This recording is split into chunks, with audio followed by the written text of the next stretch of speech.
it's Tim from Your 6 Studios. Today in this video I'm going to show you how to connect your Xbox controller on over to your iPhone SE, and this is relatively easy. So on the iPhone SE we need to swipe from the bottom up and bring open this menu. Then let's tap here and then go to Bluetooth and hold down on here. And then we can see everything that we need to connect. Now put your Xbox controller into the Bluetooth pairing mode or the sync mode. So go to your Xbox now and unplug it from the wallet so it doesn't turn on when we turn on our controller.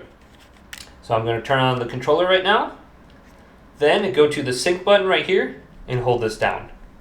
And if you hold down the sync button, it's going to blink quicker now. And then you can let go.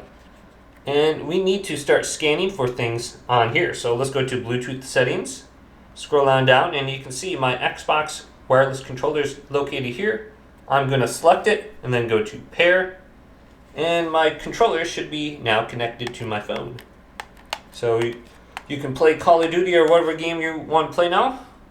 Hopefully this video did indeed help you out. Did, leave it a big thumbs up and subscribe to my channel down below for more checkout videos coming up next on Your 6 Studios.